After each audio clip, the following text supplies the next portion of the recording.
Oke, sudah.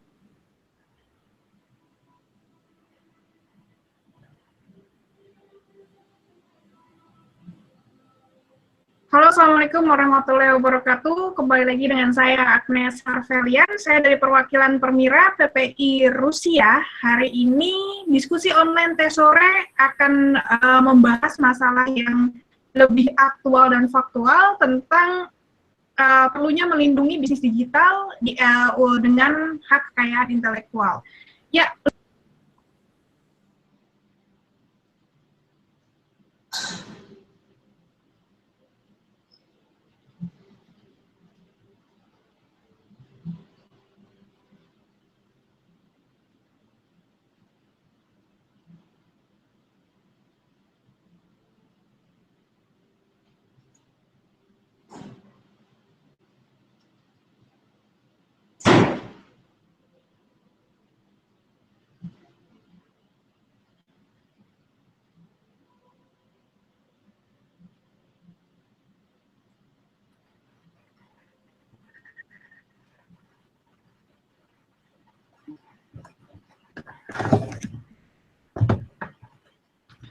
Ya, untuk diskusi online kali ini kita akan mengundang dari kita sudah ada narasumber kita, Bapak Ari Juliano dari Deputi Fasilitasi Hak Kekayaan Intelektual BlackRock Republik Indonesia. Oke, kita sapa lebih dulu ya. Halo Bapak Ari, selamat sore. Halo. Ari, apa kabarnya Pak? Alhamdulillah baik. Ini lagi di Jakarta nih ya Pak? Ya. Atau ada tempat lain? Ya, ini lagi di Jakarta. Lagi hujan deras. Oke. Lagi hujan deras ya. Oke. Bapak, sebelumnya saya ucapkan terima kasih sudah meluangkan waktu untuk diskusi PPI Permira Rusia.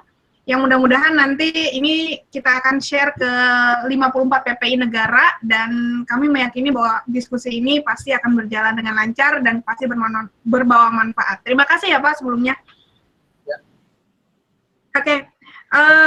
Untuk mengawali diskusi kita sore ini, mungkin saya coba tanya sederhana dulu terkait tentang hak kekayaan intelektual. Bagaimana sih Pak bisa dijelaskan dengan sederhana nggak Pak untuk teman-teman yang ada terutama pelajar di Indonesia yang ada di luar negeri yang kesulitan untuk mencari informasi namun tetap berkarya di luar negeri, itu bagaimana sih Pak untuk menjelaskan tentang hak kekayaan intelektual? Oke. Sekarang yang pasti teman-teman harus paham dulu haki itu apa gitu ya. Hak kekayaan intelektual itu apa. Nah, teman-teman yang perlu diketahui itu ada 6 jenis. Ada 6 jenis haki yang perlu diketahui, yaitu yang pertama adalah hak cipta, lalu kedua merek, ketiga paten, keempat desain industri, kelima rahasia dagang, keenam desain tata letak sirkuit terpadu. Jadi kalau dimunculkan slide saya itu kelihatan diagramnya gitu ya. Itu setidaknya ada 6 jenis haki yang perlu teman-teman ketahui dulu. Nah, kalau penjelasannya satu persatu mungkin saya bisa uraikan secara singkat. Yang pertama, kalau kita ngomong soal hak cipta itu adalah hak yang diberikan secara eksklusif pada seseorang pencipta untuk karya-karya di bidang seni, sastra, dan ilmu pengetahuan. Jadi kalau kita ngomong misalnya, kita ngomong tentang seni, kita ngomong tentang seni rupa, seni lukis, seni tari, gitu ya. Terus sastra itu tulisan-tulisan, semua bentuk-bentuk bahan tulisan gitu ya. Lalu kemudian sains, alat peraga, alat pendidikan segala macam itu, nah itu masuk wilayah hak cipta. Nah, hak cipta itu tidak perlu didaftarkan untuk mendapatkan perlindungan. Terpanjang diumumkan pertama kali oleh pihak penciptanya, dia tidak perlu didaftarkan lagi, maka sudah dilindungi oleh negara. Itu keistimewaan hak cipta. Ya. Lalu yang kedua soal merek. Kalau dilihat di situ merek gitu ya, ini langsung klik ke ininya merek. Itu kalau keterangannya merek itu adalah tanda dalam bentuk apapun, gambar, angka, huruf, warna, segala macam gitu ya, logo, signs atau segala macam, dalam bentuk 2 atau 3 dimensi, gitu ya, termasuk hologram dan termasuk suara yang bisa memberikan ciri khas atau tanda pada suatu produk atau barang dan diperdagangkan untuk barang atau jasa. Kalau teman-teman pasti tahu lah kalau soal merek, ada di jam tangan ada merek, di handphone ada mereknya gitu. Nah itu dilindungi. Sekarang di Indonesia bisa 2 atau 3 dimensi. 3 dimensi itu contohnya mungkin teman-teman tahu Toblerone. Coklat Toblerone itu kan bungkusnya segitiga gitu ya. Nah segitiganya itu sebagai merek dari Toblerone. Jadi nggak boleh lagi ada coklat nanti yang pakai bungkusnya seperti Toblerone itu, segitiga itu. Lalu kemudian desain industri. Kalau kita ngomong soal desain industri, kita ngomong soal bentuk. Jadi semata-mata bentuk kursi, bentuk meja, bentuk handphone gitu ya. Itu bisa dibilang bahwa dia semua sehubungan dengan bentuk, maka dia dilindungi dengan desain industri dan diperdagangkan. Jadi kalau teman-teman bikin misalnya, wah saya mau bikin bentuk kursi gitu, tapi cuma bikin satu buat dipajang, nah itu nggak bisa dilindungi desain industri, dia harus diproduksi massal, maka dia bisa dilindungi sebagai desain industri. Yang keempat, paten. Kalau kita ngomong paten, itu kita ngomong berbicara tentang fungsi teknologi, fungsi mengenai suatu teknologi, baik itu proses maupun produk. Contohnya handphone, lalu kemudian printer, lalu kemudian ada lagi pesawat terbang, handphone, yang teknologinya gitu ya, bukan bentuknya, tapi teknologinya. Termasuk proses, misalnya contoh, formula untuk membuat obat. Kalau di pasaran banyak pabrik obat satu dan pabrik obat yang kedua sama-sama bikin obat sakit kepala, tapi formulanya bisa berbeda. Nah, formula itulah yang dilindungi dengan paten. Lalu kemudian selanjutnya adalah rahasia dagang. Rahasia dagang itu adalah semua informasi yang dimiliki oleh seseorang, memiliki nilai ekonomi dan dijaga kerahasiaannya. Contoh misalnya, mungkin teman-teman punya resep rahasia keluarga. Lalu dari resep rahasia keluarga itu bikin restoran. Lalu restorannya nanti maju, punya anak buah. Begitu anak buahnya pergi, nah kalau resep rahasia keluarganya tidak dijaga, maka mungkin saja anak buahnya pergi bawa resep itu gitu untuk bikin restoran baru. Nah, jadi sepanjang teman-teman misalnya menjaga resep rahasia keluarga itu, maka dia bisa dilindungi sebagai rahasia dagang. Tapi kalau misalnya punya resep rahasia keluarga tapi taruh digeletakin di meja, nah itu bukan rahasia lagi. Nah, itu jadi harus dijaga kerahasiaannya dan rahasia dagang tidak perlu didaftarkan. Lalu kemudian yang terakhir adalah desain tata letak sirkuit terpadu. Nah, jadi mungkin teman-teman kalau yang suka bongkar-bongkar perangkat elektronik ya, dulu misalnya radio dibongkar, di dalamnya itu ada kayak papan gitu ya, yang terdiri dari beberapa komponen listrik. Nah, tata cara meletakkan komponen listrik itulah dilindungi dengan desain tata letak sirkuit terpadu gitu. Jadi tata letaknya. Karena kalau bagi orang listrik mungkin yang ngerti, begitu tata letaknya diubah, dia akan menghasilkan fungsi yang berbeda gitu. Makanya dilindunginya adalah desain tata letaknya. Jadi desain tata letak. Nah, itulah sebenarnya gambaran umum, gambaran singkat mengenai haki yang perlu teman-teman ketahui. Mungkin itu yang bisa saya sampaikan di awal. Oke, baik, berarti tadi ada 6 ya Pak, 6 pokok yang bisa dijabarkan sebenarnya.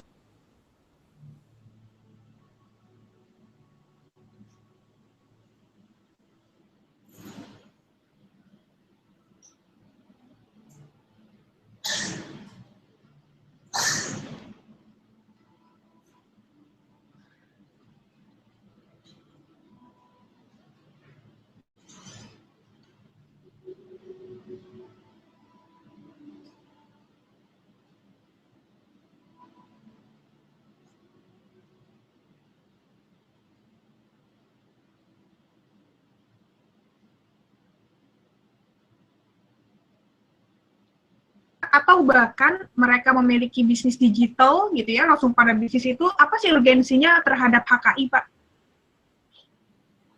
Bisnis digital, kalau kita digital itu akan berhubungan dengan konten-konten digital gitu ya. Nah, kalau kita ngomong konten-konten digital, akan lebih banyak kita berbicara tentang hak cipta. Karena konten digital itu mungkin akan lebih banyak berbicara tentang program komputer, musik, film gitu ya, games, aplikasi segala macam yang sebenarnya pelindungannya di hak cipta. Jadi teman-teman yang penting adalah sekarang adalah mengetahui hak cipta itu tidak perlu didaftarkan untuk mendapat perlindungan. Tapi sepanjang teman-teman bisa membuktikan bahwa teman-teman lah yang mempublikasikan konten-konten digital itu pertama kali, maka teman-teman dilindungi sebagai pemiliknya atau penciptanya. Nah, hal kedua yang menurut saya perlu teman-teman lindungi juga adalah merek atau nama dagangnya dari produk-produk tersebut. Misalnya ada yang menciptakan apps, aplikasi atau software. Nah, merek dari aplikasi atau software itulah yang harusnya didaftarkan sebagai merek, gitu. Namanya tadi, gitu ya. Contohnya kalau software OS itu kan ada Microsoft didaftarkan, iOS didaftarkan segala macam gitu. Nah, itu yang harus didaftarkan. Jadi untuk digital sebenarnya ada dua hal tadi yang perlu teman-teman pahami, yaitu hak cipta, di mana tidak perlu didaftarkan, tapi teman-teman harus bisa membuktikan bahwa teman-teman lah yang membuat dan mempublikasikan yang pertama kali. Yang kedua adalah mereknya, yaitu nama dari konten itu yang harus dilindungi sebagai merek dan harus didaftarkan untuk mendapatkan perlindungan.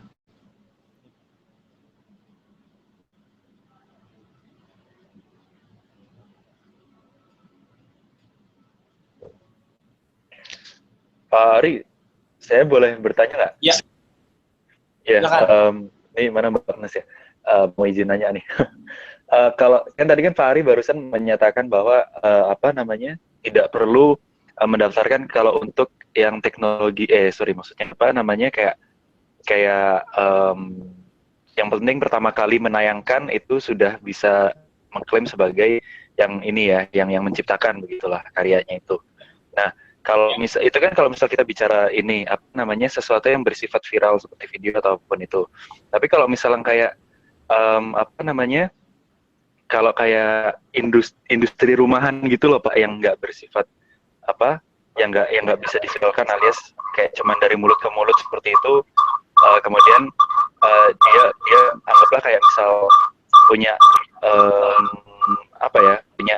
punya resep sendiri atau lain sebagainya yang memang sudah pertama kali dia masak begitu kan, dia pertama kali memasak dan kemudian dari mulut ke mulut tersebar, kemudian ada orang lain yang tahu dan kemudian dia mengklaim bahwa itu adalah ciptaan dia, kemudian dia menggunakan resep yang memang sudah digunakan oleh orang lain sudah lama cuman belum diketahui oleh publik gitu loh, belum didaftarkan maksudnya. Itu gimana tuh Pak kalau misalnya yang orang pertama ini ingin mengklaim bahwa ini saya bikin pertama kali gitu, dan apakah bisa cuman kayak misal modal dokumen doang, kayak misal ada percakapan dia dengan teman-temannya bahwa ini pertama kali aku yang masak loh dan sebagainya, terus kemudian jadi bukti bahwa ini adalah bahannya dia begitu. Itu gimana Pak? Oke, jadi harus dipahami dulu nih, kita ngomong soal produk apa. Jadi harus jelas ini apa. Kalau tadi dari pertanyaannya kan saya nangkepnya masakan nih. Iya. Saya nangkepnya masakan. Nah, jadi gini, masakan itu kita bisa melindunginya sebenarnya dari dua hal. Yang pertama, resepnya sebagai resep rahasia keluarga misalnya gitu ya. Jadi misalnya, wah, saya bikin oncom nih, enak banget oncomnya, saya pakai apa segala macam gitu. Terus saya jual, ada orang melihat, wah keren nih oncomnya, terus dia bikin sendiri. Nah, kalau dia bikin oncom sendiri, ya, niru-niru kita, tapi bukan pakai resep kita, nggak apa-apa. Oh iya. Yang nggak boleh adalah ketika dia mencuri resep kita, padahal itu resep rahasia keluarga, dicuri sama dia resepnya, lalu dibuat yang sama. Iya. Nah, itu nggak boleh. Oh gitu, oke. Lalu yang kedua, ketika misalnya oncomnya tadi kita namain, misalnya oncom keren, misalnya kita menyerapnya oncom, ya, oncom keren, malah kita bikin kita packaging gitu ya, kita plastikin oncom keren gitu, terus tiba-tiba daftarin dong untuk dilindungi, tiba-tiba ada orang, gila oncom keren tuh laku banget ya, udah kita tiru aja, kita bikin oncom, namain aja oncom keren, nah itu nggak boleh. Iya. Gitu. Jadi tadi saya makanya jelaskan dari awal, ada 6 jenis hak yang harus dipahami sama teman-teman, dan masing-masing ini melindungi hal yang berbeda. Nah makanya tadi kalau kita ngomong soal masakan, makanya saya contohin oncom, resep rahasia keluarganya untuk bikin oncom itu rahasia, nggak boleh ada orang yang mencuri. Tapi kalau ada orang nyoba sendiri bikin oncom seenak kita, silakan aja, nggak ada masalah, boleh aja. Okay. Gitu. Nah Begitu juga namanya. Begitu kita namain Oncom Keren, maka nggak boleh lagi ada orang pakai nama Oncom Keren atau mendaftarkan merek atas nama Oncom Keren. Makanya harus daftarin dulu Oncom Keren itu. Sama kayak di Indonesia kan ada pecel lele, lela gitu kan. Orang boleh bikin pecel lele, jualan pecel lele, tapi pecel lele lela itu cuma punyanya orang si pemilik merek dagang itu gitu. Nggak boleh lagi ada yang lain. Gitu. Oke. Ya, teman-teman sekali lagi saya beritahu teman-teman bisa menggunakan Google Hangout untuk bergabung atau nonton di YouTube langsung dan juga di media lainnya untuk memberikan pertanyaan kepada Bapak Ari terkait hak kekayaan intelektual dan berbagai permasalahan yang mungkin teman-teman belum temukan jawabannya. Jadi bisa aja bergabung di sini untuk mengulas lebih dalam di diskusi kali ini. Jadi teman-teman silakan aja untuk menanyakan beberapa hal. Oke, Pak Ari, kita kembali lagi terkait bagaimana ketika misalkan kita langsung kepada case-nya ya Pak, yang banyak sekali dilakukan oleh teman-teman muda, itu biasanya dia sedang zamannya misalkan upload video nih Pak. Nah, video ini kebanyakan itu mereka mulai dari lagunya, kemudian mungkin ada beberapa video yang diambil dari sumber yang lain. Itu bagaimana sih Pak sebenarnya? Oke, jadi kalau di Undang-Undang Hak Cipta kita, memang sepanjang misalnya ini gini, kalau hak cipta, ini kita ngomong soal hak cipta nih, kalau kita ngomong soal video gitu ya, video, musik, segala macam itu hak cipta, karena masuk dalam lingkup seni, sastra, ilmu pengetahuan. Kalau misalnya pada dasarnya itu hak cipta adalah eksklusif seseorang. Yang namanya eksklusif artinya kalau ada orang lain mau pakai karyanya dia, secara prinsip harusnya izin dari dia. Itu prinsipnya, itu prinsip dasar sekali, bahwa kalau kita mau pakai karya cipta orang lain, maka kita harus izin sama dia. Nah, di Undang-Undang Hak Cipta itu bilang bahwa setiap orang boleh pakai karya digital orang lain, menyebarluaskan karya digital orang lain gitu ya, sepanjang tidak ada keberatan dari orang yang bersangkutan. Gitu. Jadi, memang karena Undang-Undang Hak Cipta kita itu mengatur bahwa delik atau tindak pidana, misalnya hak cipta itu adalah delik aduan. Tanpa pengaduan dari orang yang memilikinya, penciptanya, itu tidak dianggap pelanggaran hak cipta. Gitu. Nah, jadi di sini memang harus hati-hati nih teman-teman. Mungkin saja pada suatu ketika kita bikin video, masukin lagu orang lain, masukin potongan video orang lain, kita nggak ada apa-apa, gitu. Selamat-selamat aja gitu ya. Karena memang mungkin penciptanya nggak tahu. Atau penciptanya tahu, tapi ngelihat, wah ini anak kan cuma project sekolahnya doang, atau project kuliahnya doang, biarin aja lah, nggak ada duitnya juga. Gitu. Tapi kalau misalnya ternyata teman-teman bikin film dokumenter gitu ya, menggabung-gabungkan semua, atau bikin film komersil, menggabung-gabungkan lagu-lagu, musik-musik, kemudian ada bikin film, dan ada potongan-potongan video dari film lain gitu ya, dan dijual, artinya dibuat CD, dijual, atau dibuat film untuk konsumsi bioskop. Nah, itu hati-hati. Karena ada nilai komersilnya. Dari situlah kemungkinan si penciptanya itu akan komplain, Mas. Anda kok nyari duit dari karya-karya saya sih? Kasih dong saya kompensasi. Seperti itu kejadiannya bakalan. Jadi teman-teman harus hati-hati. Karena prinsip dasar dari hak eksklusif itu adalah bahwa setiap karya cipta orang lain itu pada dasarnya harus, ketika kita gunakan, harus minta izin dulu dari dia. Itu prinsip yang harus teman-teman perhatikan. Nah, kalau misalnya pertanyaannya misalnya berkembang, oke, kalau misalnya nanti saya upload doang di YouTube misalnya, saya mau upload di YouTube, saya bikin video konten, saya masukin musik-musik orang lain, saya masukin ke YouTube. Nah, di YouTube sendiri itu punya sistem namanya Content ID. Content ID itu pada dasarnya terdiri dari, dia adalah database dari berbagai musik film yang ada di dunia, gitu ya. Artinya milik produser-produser besar atau milik pemegang hak cipta yang besar-besar, yang mana akan menyeleksi sendiri secara otomatis gitu ya, setiap video-video yang diupload oleh pihak lain gitu ya.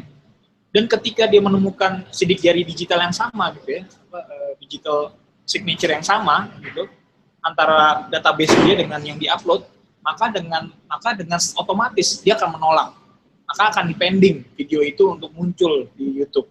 Nah, itu banyak kejadiannya kayak gitu. Nah, artinya YouTube sendiri membuat satu mekanisme yang membuat agar untuk menghindari adanya terjadi pelanggaran hak cipta gitu. Jadi teman-teman harus paham nih, harus hati-hati. Makanya jangan sembarangan pakai video-video, musik-musik atau dalam satu ini. Yaitu pertama tanpa izin orang lain, kedua juga yang kira-kira bakal ditolak sama YouTube gitu misalnya.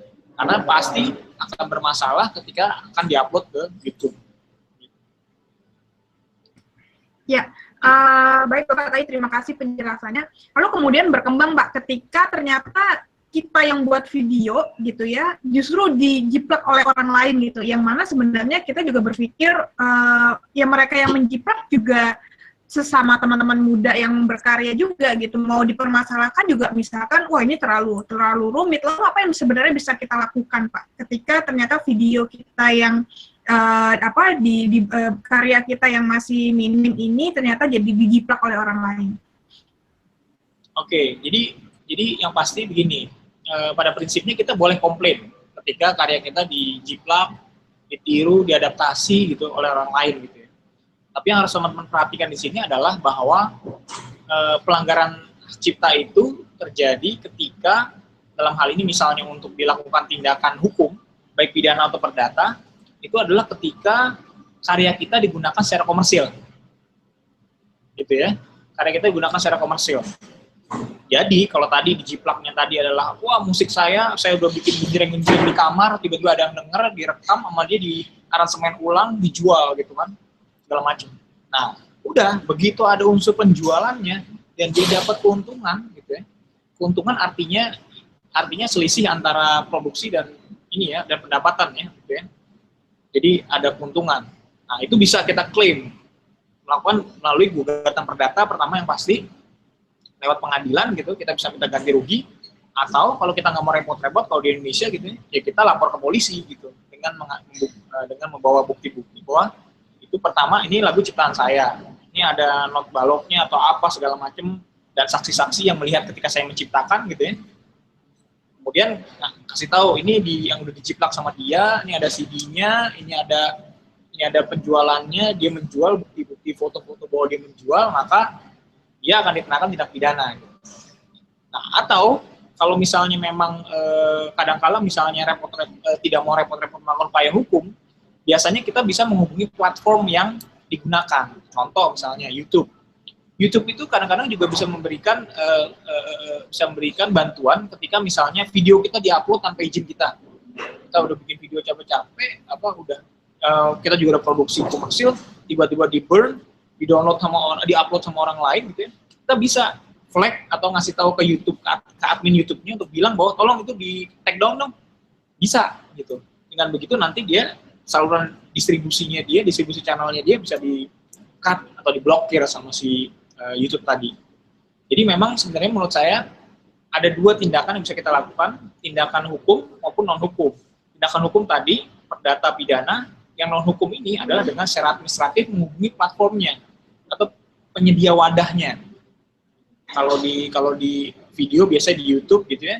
Terus kemudian kadang-kala mungkin juga ada juga yang mengcopy ini kita entah itu di Pad, entah di Twitter, entah itu di Instagram, gitu segala macam gitu ya. Nah, kita bisa menghubungi admin dari platform yang disediakan itu gitu. Karena memang kalau kita baca term and condition-nya dia, itu jelas sekali bahwa mereka melarang setiap upload posting-posting yang melanggar hak kekayaan intelektual orang lain. Oke, lalu kemudian Pak, kalau misalkan kita misalkan bentuknya ya Pak, misalkan dari kalau misalkan konser gitu ya, konser lalu kita videokan Pak, Nah, itu kan hal yang menjelimet, Pak, dalam artian gitu ya, kita kan dalam anak-anak muda awam itu kan inginnya mengabadikan gitu ya, dia misalkan snapgram atau lain sebagainya, dan kemudian akhirnya orang-orang lain bisa melihat tidak eksklusif lagi gitu, jadi bisa dikonsumsi publik. Nah, itu apakah itu masuk juga, Pak? Karena kan itu agak tipis tuh, Pak. Itu bagaimana ya, Pak? Ya, balik lagi kayak tadi seperti yang saya sampaikan. Jadi gini, kalau kita pada prakteknya, kadang-kadang dalam satu konser gitu ya, yang tertutup biasanya gitu, itu sering ada aturan gitu. Pertama misalnya tidak boleh bawa kamera profesional, tidak boleh merekam, biasanya kayak gitu. Dengan begitu ketika nanti ada orang yang mencoba-coba untuk merekam, baik lewat kamera profesional atau merekam video, itu biasanya ada tindakan dari security-nya, pengamanannya gitu. Wah, entah itu diambil segala macam gitu.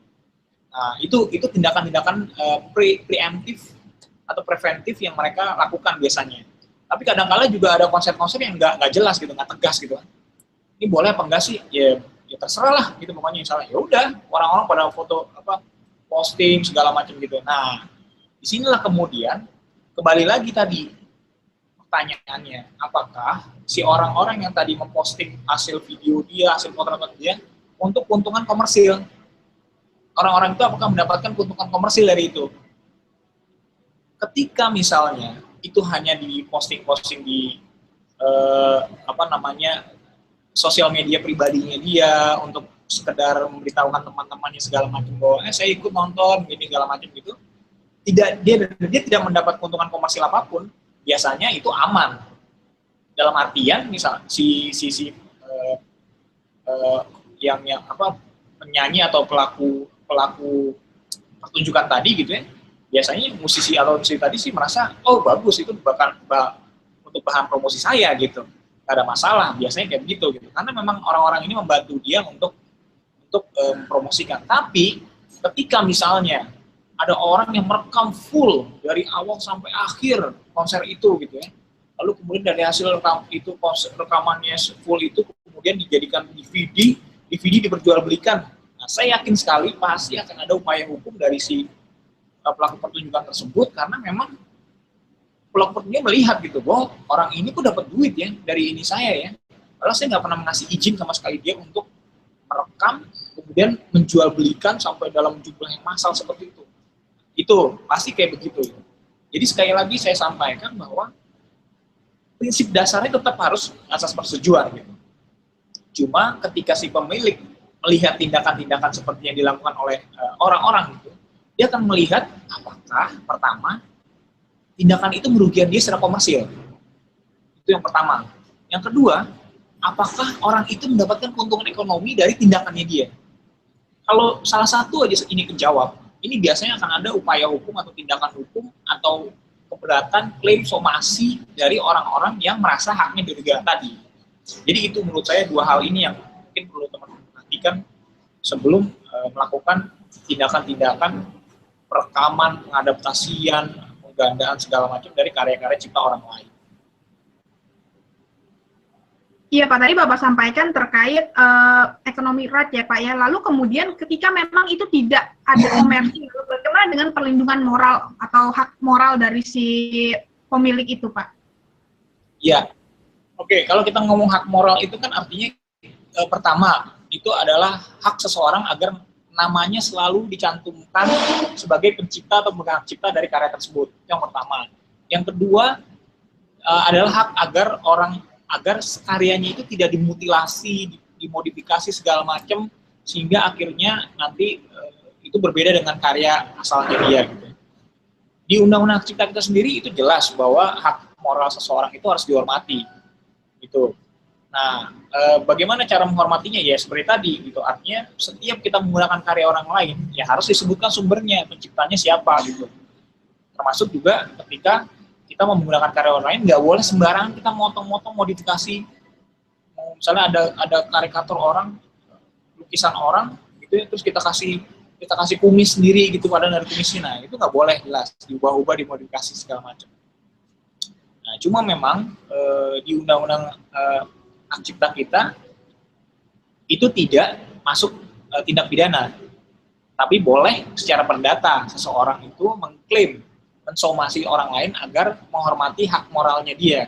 Sehingga nanti ada perintah pengadilan kan untuk supaya orang ini melakukan tindakan-tindakan upaya-upaya, misalnya kalau misalnya dia pakai lagu orang tapi nggak pernah menyebut bahwa saya menyanyikan lagu si A gitu, nggak pernah, itu harus ada perintah.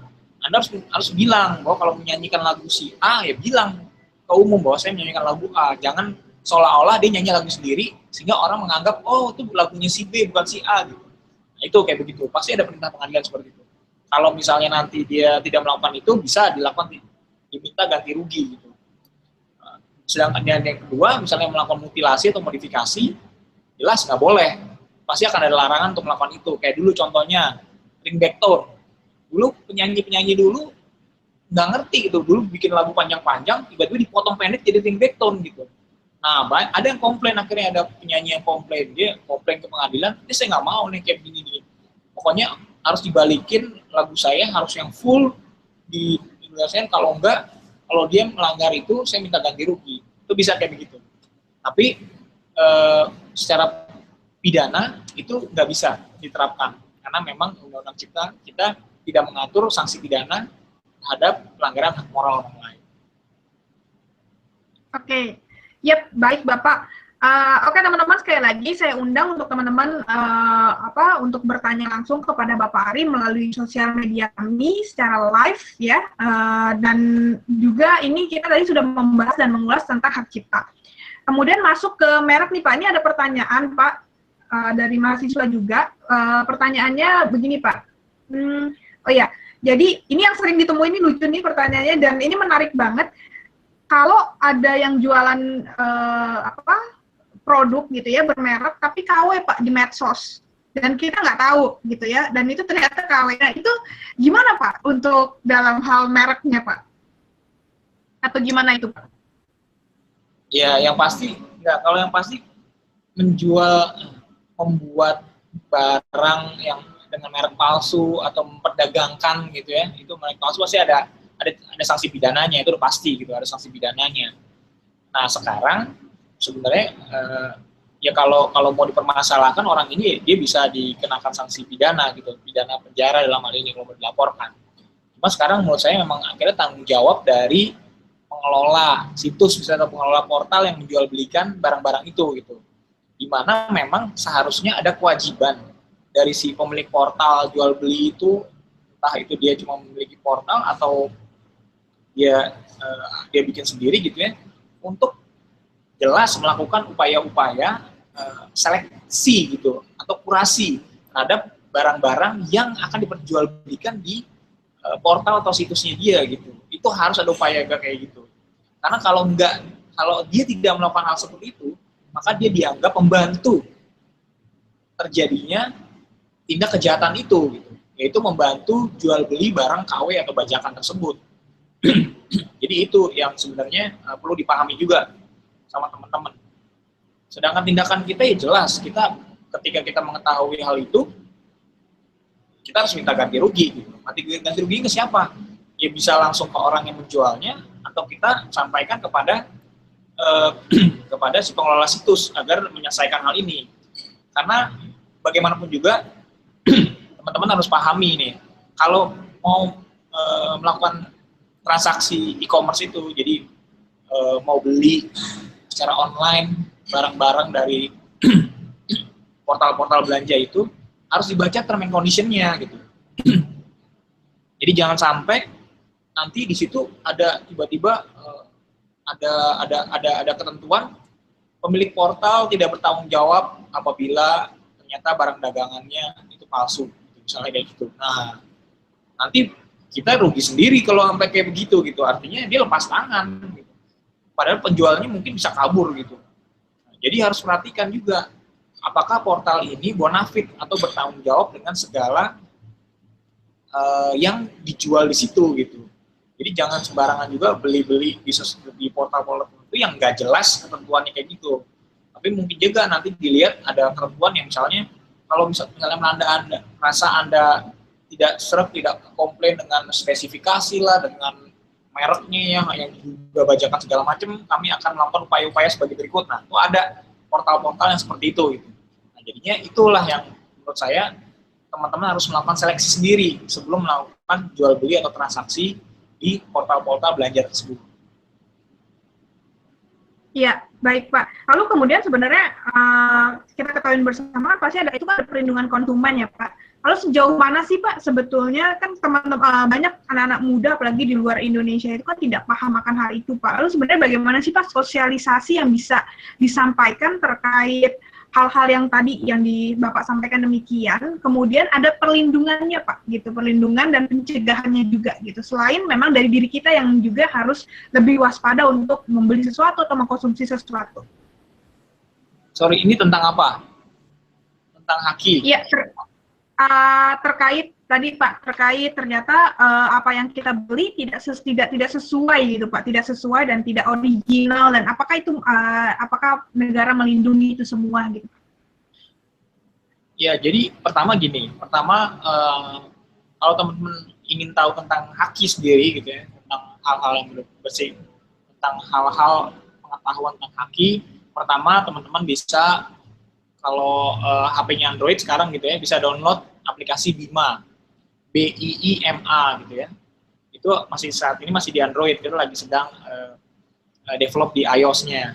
Di situ semua informasi tentang haki ada, gitu ya. Jadi dari mulai tadi yang saya sebutkan 6 jenis tadi, dari mulai informasi umumnya, pendaftaran, dokumen yang dipersyaratkan apa dan biayanya ada di sana gitu. Atau kalau mau lebih lengkap lagi, teman-teman bisa juga berkunjung ke situs DJKI, Direktorat Jenderal Kekayaan Intelektual, di www.dgip.go.id gitu. Di DGIP, bahasa Inggris dia Directorate General of IP gitu. Jadi dgip.go.id. Itu juga informasinya semakin lengkap juga di sana. Nah, sedangkan kalau misalnya bagaimana kalau saya ketipu belanja di segala macam gitu, sebenarnya pemerintah punya satu seksi perlindungan konsumen gitu ya di Kementerian Perdagangan, di mana tadi di Kementerian Perdagangan itu ada pengaduan perlindungan konsumen untuk hal-hal yang bersifat transaksi-transaksi bermasalah seperti itu gitu. Saya lupa ininya kontaknya atau segala macam, tapi bisa dicek di situsnya Kementerian Perdagangan, bisa dicek. Nanti ada di situ perlindungan konsumen, seksi perlindungan konsumen. Jadi kalau ada apa-apa gitu, silakan kontak sana biar mungkin nanti akan dibantu di tanah air untuk ngurus segala macam ketika ada masalah-masalah jual beli online tadi. Ya, baik Pak, itu tadi penjelasannya. Dan ada lagi Pak nih yang bertanya Pak. Oke, dan ini terkait paten nih Pak. Oke, berarti kita udah masuk ke paten dan dia bilang untuk pelajar di Indonesia, mahasiswa Indonesia di luar negeri banyak sekali menghasilkan inovasi-inovasi baru. Yang kemudian kami pun kekurangan informasi terkait apakah inovasi ini akan dapat diterima untuk dipatenkan di Indonesia. Dan kalau dilihat, kami yang muda-muda menjadi pesimis karena ada beberapa kasus dari Indonesia juga katanya banyak inovator-inovator di luar negeri akhirnya pun harus hengkang dari Indonesia terkait masalah paten. Oke. Seperti itu Pak, kira-kira bagaimana Pak bisa menjelaskan terkait paten dan juga teman-teman muda Indonesia yang berkarya di luar negeri Pak?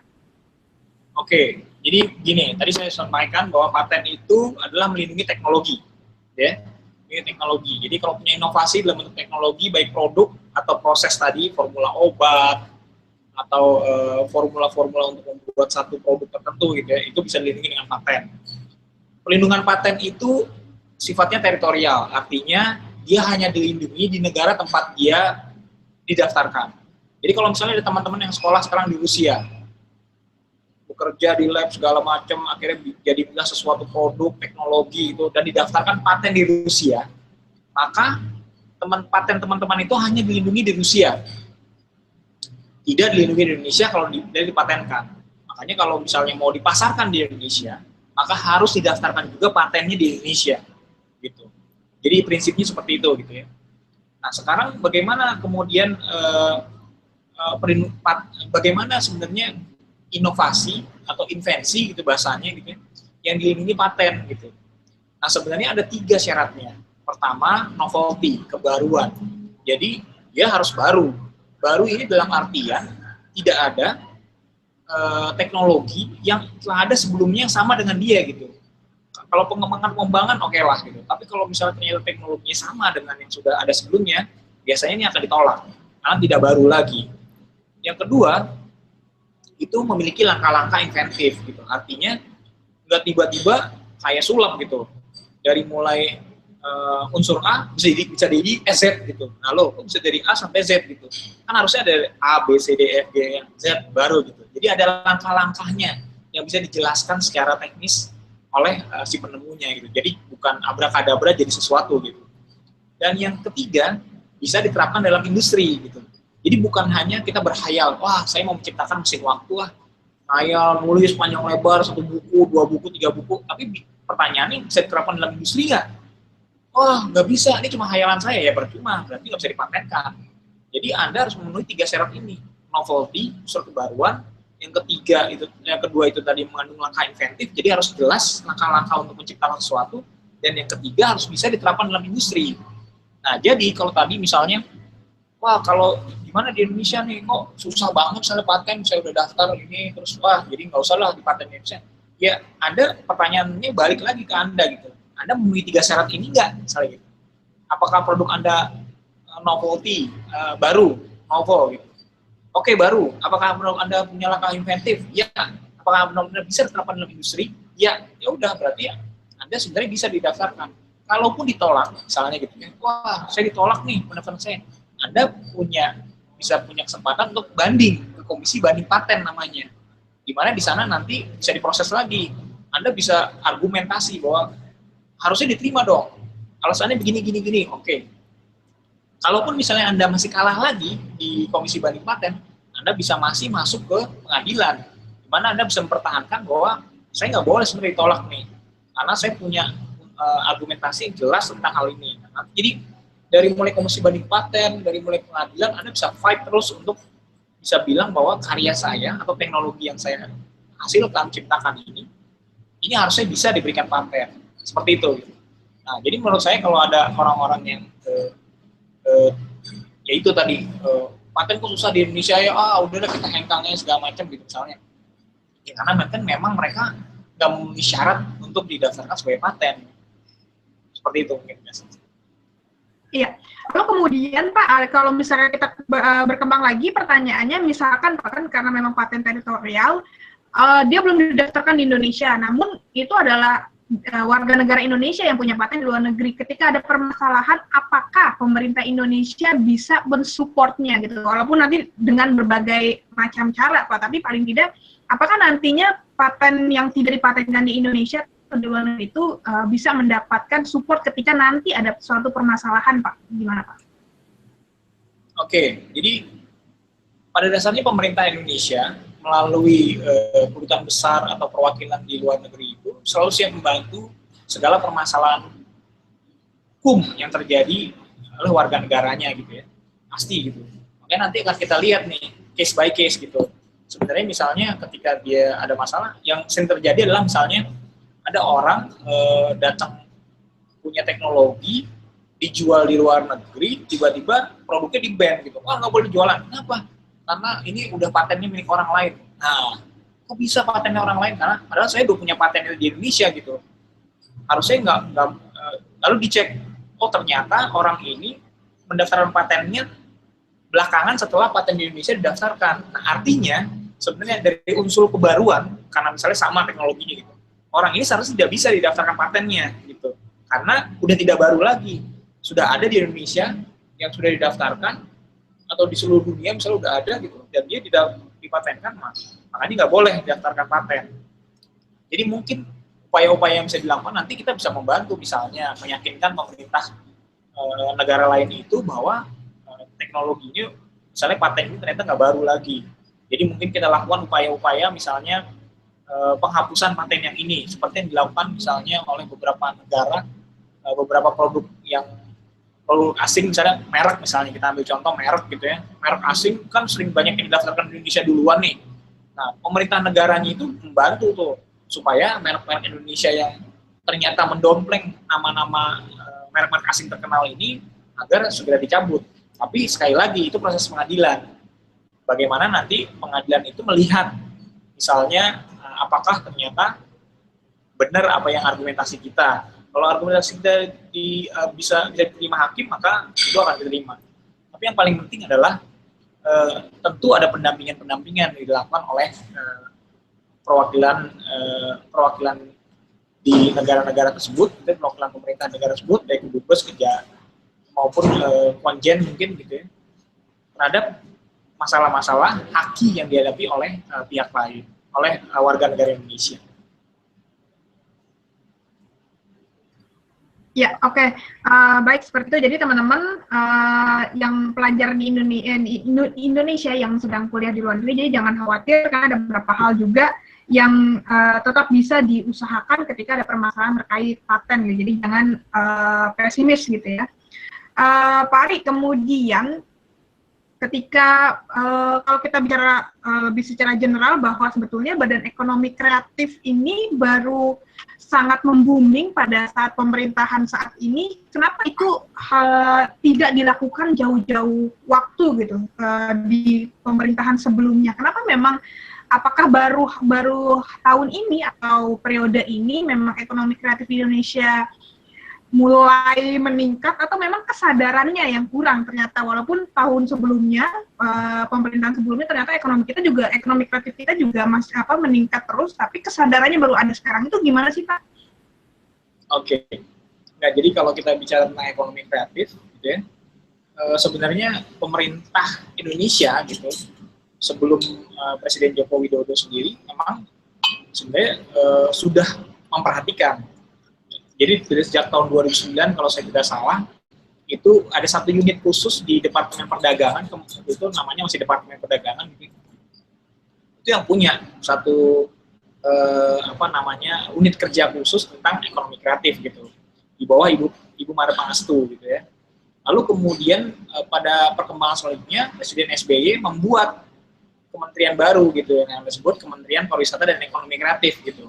Karena sekali lagi melihat bahwa ekonomi kreatifnya ternyata luar biasa nih perkembangannya gitu. Maka disiapkanlah satu Kementerian Pariwisata dan Ekonomi Kreatif untuk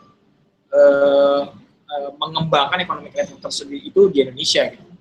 Tapi kemudian ketika pemerintah Presiden Jokowi gitu ya, ini melihat lebih jauh lagi bahwa ekonomi kreatif ini harus fokus ditangani, dikembangkan.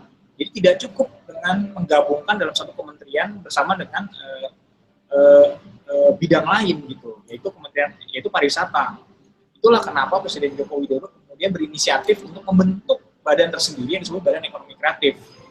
Dan memang ternyata berdasarkan survei yang kita lakukan pada tahun 2016 bahwa kontribusi ekonomi kreatif terhadap PDB itu sekitar 852 triliun tahun 2016 gitu ya.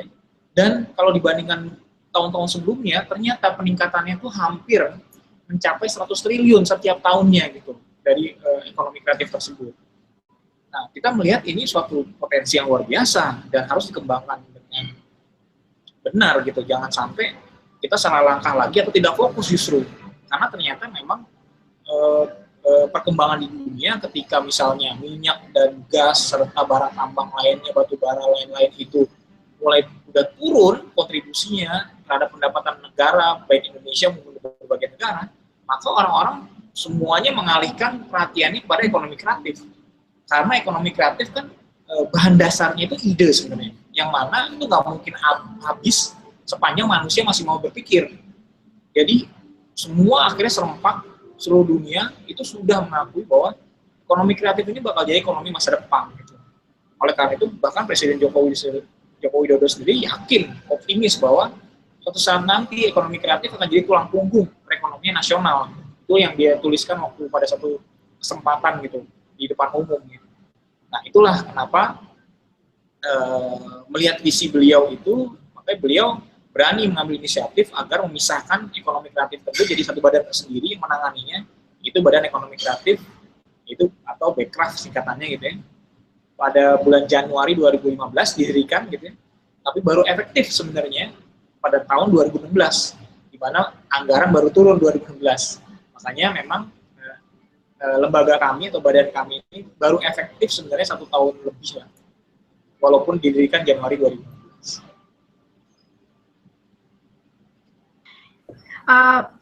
Pak, berarti dengan potensi yang sebesar itu, kalau dari Badan Ekonomi Kreatif sendiri sebenarnya melihat kesalahan-kesalahan umum yang selalu dilakukan oleh pelaku bisnis ekonomi kreatif itu seperti apa sih, Pak? Dengan potensi sebesar itu, Pak?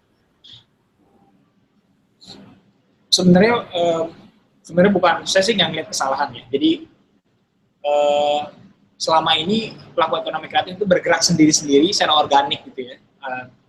Jadi belum ada arah kebijakan yang jelas gitu, sehingga mereka ya udah bergerak sendiri-sendiri.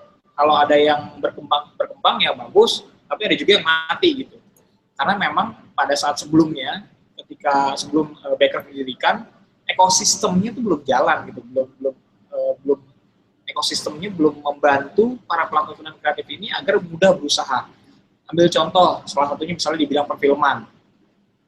Ketika awal-awal Backcraft didirikan, kita paham sekali perfilman itu mengalami tekanan kuat industrinya gitu ya.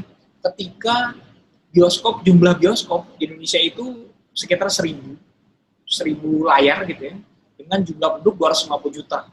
Dibandingkan dengan Prancis yang jumlah penduduknya 60 juta, tapi jumlah layarnya 5.000. Jadi Anda bisa bayangkan, para produsen film kita itu gitu ya, itu bikin film banyak-banyak, tapi harus yang bisa ditayangkan cuma sedikit, yaitu di 1000 layar tersebut yang ada cuma di kota-kota besar. Padahal minat teman-teman yang ada di daerah besar sekali untuk nonton film. Akhirnya apa yang terjadi?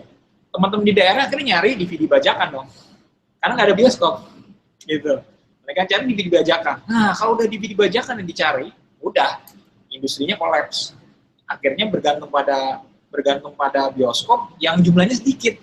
Udah ketekan, produsen film selalu tertekan sifatnya. Nah, akhirnya Backcraft mengambil inisiatif, bagaimana kalau kita buka saja keran investasi, di mana dari dulu orang-orang nggak mau bikin bioskop karena bagi mereka itu rugi.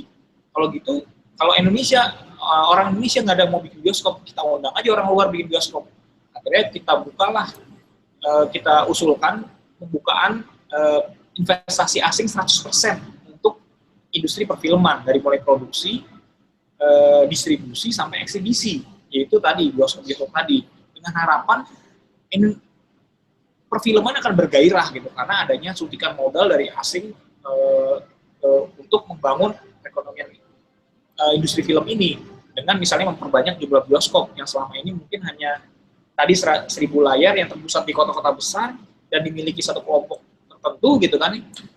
Lebih baik kita perbanyak aja sehingga nantinya ada kompetisi yang sempurna gitu, di mana masing-masing akan bertaruh masalah kualitas dan harga, tentu akan juga sangat bersaing satu sama lain. Yang diuntungkan tentunya akan konsumen yang selama ini mungkin ke bioskop itu mahal sekali, tapi dengan banyak segala macam itu tentu mereka harus mulai berpikir masalah harga misalnya seperti itu. Dan yang bagus adalah untuk si produser filmnya, dia punya banyak pilihan untuk menyebarluaskan filmnya ini dibandingkan misalnya ke 100 layar yang tadi gitu. Karena kalau sekarang misalnya orang Indonesia produser itu paling cuma dapat 100 dari 1000 layar tadi, itu ini udah 100 layar atau 30 atau 50 gitu. Karena mereka tidak punya pilihan. Nah, itu salah satunya. Termasuk produksi film, di mana selama ini mungkin mereka sulit sekali cari dana dari mana ya untuk bikin film karena dianggap nggak lukratif. Tapi orang-orang luar negeri melihat Indonesia ini potensinya luar biasa kalau bikin filmnya bagus.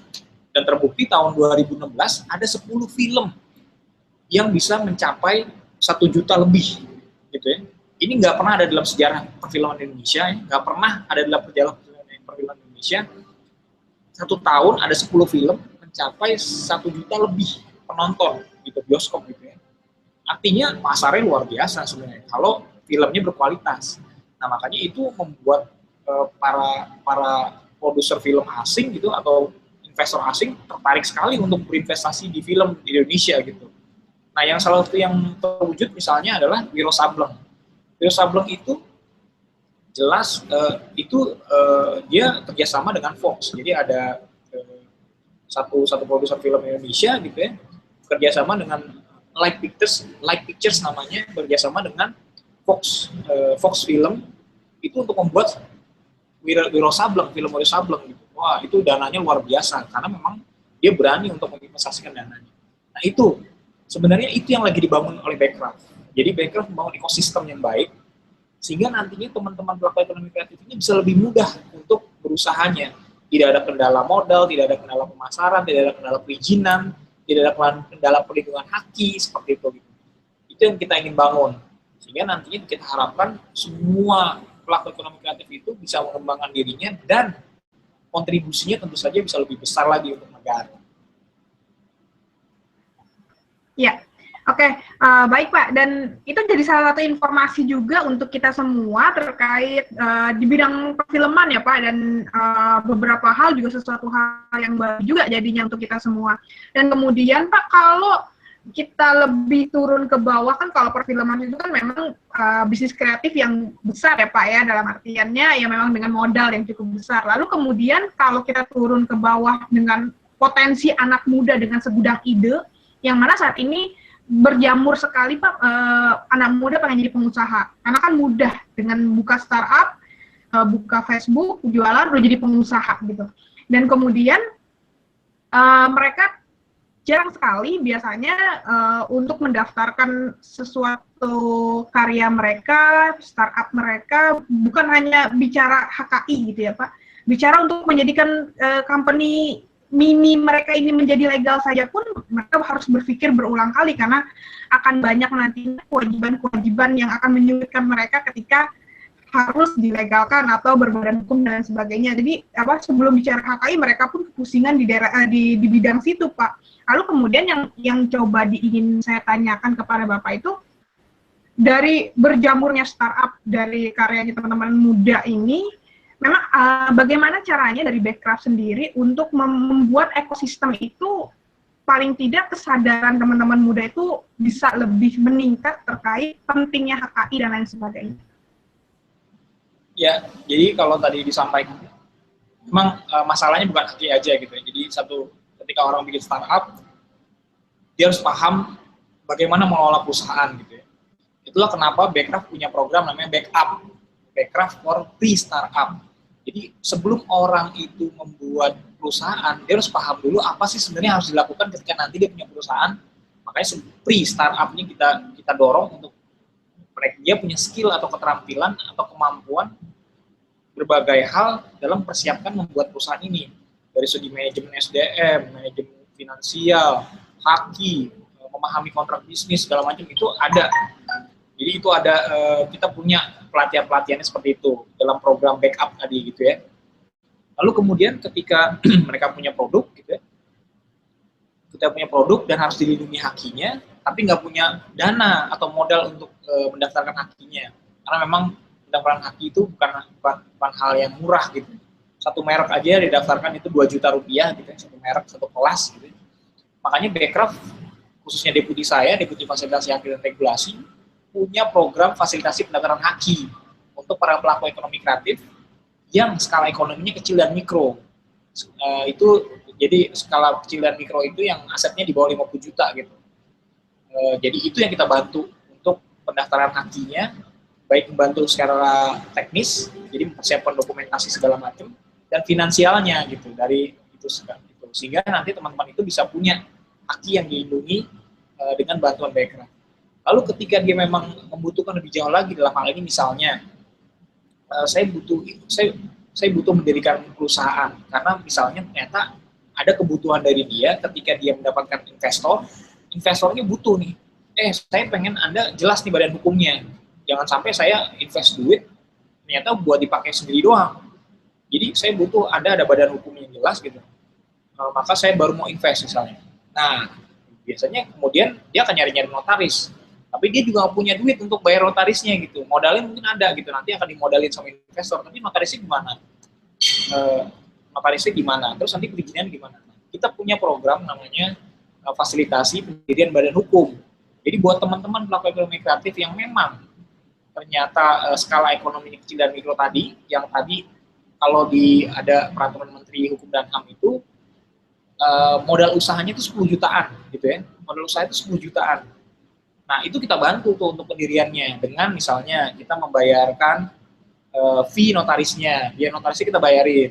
Lalu kemudian perizinan umumnya, SIUP segala macam itu kita biayai juga gitu. Sehingga nanti teman-teman pelaku ini cuma butuh modal dasar yang memang kecil sekali itu untuk mendirikan usahanya. Lalu setelah mendirikan usahanya, mereka misalnya juga, waduh saya harus mulai memahami kontrak nih, karena saya udah mulai dapat harus pengadaan ini atau ikut tender ini segala macam, tapi saya nggak paham nih kontrak-kontrak segala macam. Nah, kita juga punya program namanya fasilitasi pendampingan hukum secara pro bono. Nah, jadi kita telah bekerja sama untuk tahap awal dengan 8 kantor hukum yang terkemuka di Jakarta gitu ya, untuk memberikan pendampingan hukum kepada teman-teman pelaku ekonomi kreatif yang skalanya kecil dan mikro lagi, sekali lagi gitu ya, untuk mendapatkan pendampingan hukum seperti layaknya klien-klien profesional gitu. Jadi, dan itu tanpa bayar, karena memang ada kewajiban dari advokat atau konsultan hukum untuk memberikan pelayanan tanpa biaya gitu atau pro bono kepada orang-orang yang memang tidak mampu gitu. Nah, mereka dalam hal ini sekarang tidak mampu, belum ada investor, masih startup, masih semuanya dari kantong sendiri gitu. Nah, itu kita berikan pendampingan nantinya. Jadi itu yang bisa kita lakukan untuk mendampingi mereka, termasuk meneliti kontrak-kontrak antara sesama dengan tenaga kerjanya dia, dengan pihak, dengan mitra bisnis, dengan vendor, maupun nanti ketika dia mendapatkan investasi, di mana investasi mungkin perjanjiannya akan sangat kompleks gitu. Padahal dia tidak paham, nanti kita bisa didampingi dengan si lawyer tersebut. Itu yang mungkin bisa kami lakukan di background untuk dalam rangka mensupport teman-teman pelaku ekonomi kreatif yang baru mendirikan startup dan kami nilai punya potensi besar gitu ya, sehingga nantinya mereka dimudahkan dalam menjalani usahanya. Ya, itu tadi penjelasan dari Pak Ari terkait bagaimana kemudahan-kemudahan yang sudah disediakan atau fasilitas yang telah disediakan oleh pemerintah kepada para pelaku startup di bisnis yang anak muda sekarang lagi berjamur sekali dan bahkan ini di luar negeri gitu ya. Baik, Bapak tidak terasa sudah hampir 60 menit kita berdiskusi gitu ya. Mungkin ada terakhir nih Pak untuk pesan dari teman-teman muda, apa sih Pak sebenarnya menurut Bapak potensi yang besar dari teman-teman Indonesia yang sedang kuliah atau berkarya di luar negeri Pak, gitu ya, untuk membuat sebuah karya-karya dan tidak pesimis terkait permasalahan-permasalahan yang nanti ya, tentang HKI yang nantinya akan mereka temui Pak. Apa sih Pak pesan Bapak kepada mereka? Oke, jadi begini, sebenarnya ini hal yang praktis ya, hal yang dalam praktis hari-hari. Saya paham sekali teman-teman yang sedang berstudi di luar ini kadang-kala kan memang harus membuat satu penelitian segala macam itu ya, dengan biaya kampus, kemudian dengan juga senior atau dengan instrukturnya atau dengan dosennya segala macam gitu ya. Yang harus teman-teman pahami yang pasti adalah bahwa teman-teman ini harus paham mengenai ketentuan persyaratan maupun kontrak-kontraknya. Jadi kadang-kala kalau teman-teman misalnya dapat S2, dapat beasiswa atau sedang kuliah di satu universitas tertentu, coba pahami peraturannya. Bagaimana misalnya peraturan itu mengatur ketika seorang mahasiswa membuat penelitian atau studi tentang sesuatu menggunakan peralatan atau sarana dari kampus gitu. Kadang-kala ada ketentuan dari universitas gitu yang menyatakan bahwa kalau misalnya Anda menggunakan sarana kampus untuk bahan-bahan penelitian Anda, maka pemegang hak atas kekayaan intelektualnya nanti adalah kampus misalnya, atau nanti akan dibagi dua gitu. Atau nanti ketika misalnya Anda sedang melakukan proyek dengan dosen Anda di bawah koordinasi dosen Anda gitu ya, itu nanti berarti karyanya akan menjadi milik dosen Anda misalnya gitu. Nah, itu teman-teman harus paham ketentuannya menurut saya. Jadi jangan cuma wah saya pengen meneliti ini, udah teliti aja mau di bawah instruksi siapa, mau di bawah koordinasi siapa, mau menggunakan sarana apa, segala macam itu nggak peduli, jangan kayak begitu. Karena nanti teman-teman rugi sendiri kalau misalnya ternyata kalau ada ketentuan-ketentuan yang mengikat itu, misalnya kalau lagi sedang meneliti bersama dengan dosennya, tercipta suatu paten tertentu gitu ya, kemudian nanti patennya didaftarkan oleh kampus, lalu kemudian ketika teman-teman pulang ke Indonesia gitu ya, terus kemudian mendaftarkan paten di Indonesia gitu, nah teman-teman kemungkinan juga nanti bisa digugat oleh pihak kampus atau dosen misalnya instruksinya gitu ya, yang instrukturnya atau koordinatornya, karena dianggap mengambil paten atau rahasia dagang gitu, misalnya dari penelitian yang dilakukan oleh kampus misalnya gitu, karena itu dianggapnya milik kampus gitu. Nah, jadi menurut saya harus hati-hati. Jadi di sini saya sangat menyarankan teman-teman sebelum membuat sesuatu, membuat invensi, inovasi, penemuan, teknologi atau karya tertentu itu, tolong pahami dulu. Anda ini bekerja mandiri, menggunakan sarana milik orang lain atau institusi lain, atau di bawah atau mendapat dana dari pihak lain gitu ya, atau mendapat dikoordinasikan oleh pihak lain gitu. Nah, Anda harus pahami dulu syarat dan ketentuannya, karena disitulah sebenarnya aturan mainnya. Jangan sampai teman-teman begitu melanggar aturan main bisa kena kartu merah, kalau nggak kartu kuning gitu kan. Nah, itu yang kita tidak harapkan.